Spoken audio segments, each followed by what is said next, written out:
Thank you. I call the member for Swansea. Thank you, Madam Speaker. Tomorrow marks exactly 1 month since the changes to Newcastle Transport came into effect. This is 1 month of an unworkable and unacceptable timetable, 1 month of chaos for our transport network. Shame. Almost every day since then, I've met with constituents whose lives have been dramatically affected. Take, for example, the dozens of wonderful workers I met with yesterday at Access Industries. I would like to bring to the House's attention that Access Industries, one of the largest disability providers in the Hunter, was not consulted during the Clayton's consultation process, which was undertaken to design the new network.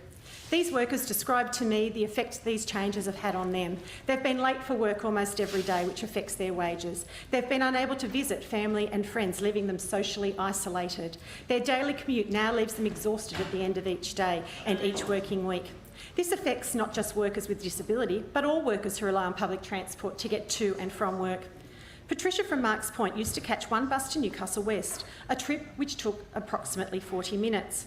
That same journey now involves catching 3 buses, or a bus, a train, and walking the remainder of the way. Arriving 5 minutes late for work, it now takes her 1 hour and 50 minutes. Many workers have had to renegotiate their working hours, reducing their shifts and taking a pay cut simply because they can't get to work before their scheduled start time. For example, Julie from Belmont South has a teenage son who works at Subway.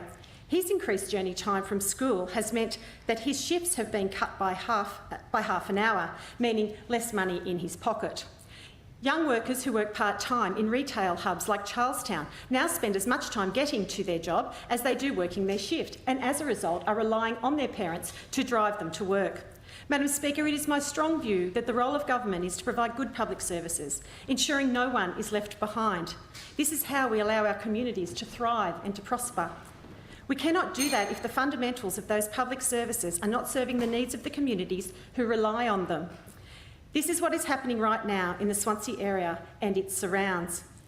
Last week, the Minister for Transport stood opposite and feigned disbelief that people were critical of having their public transport network chopped to bits. He claimed he'd seen no evidence of people with disabilities being worse off because of these changes.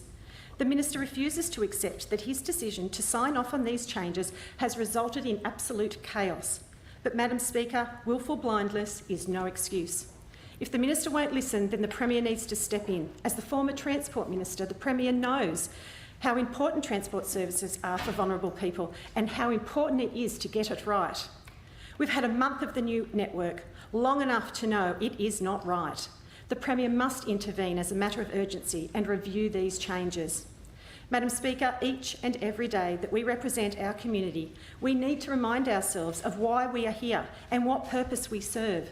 What drives us to stand and fight for better outcomes for the people that we represent? I'd like to share a quote with the House. Arrogance and elitism should never characterise government. Politicians should never see themselves as above and beyond the people. Rather, they must stand alongside the work with the communities they represent. These words are the words of the Transport Minister. I agree with him. But I think that the Minister for Transport needs reminding. I would like for the Minister to stand alongside my community and review the network, just like he is doing with the Sydney trains. The people in my electorate cannot bear the burden of these changes. It is changing their life in a negative way. It is becoming so unworkable that the social isolation, the lack of people being able to get to work or get out for social events, elderly unable to attend their medical appointments. It is just a shocking burden that has been placed on the people in our communities, and the Minister needs to think back to those words that he said and stand with community and work with community and deliver better outcomes for them, not deliver the shambles that we now know is the Newcastle transport system. Thank you. The Minister and the member for Lane Cove, I call. Thank you, Madam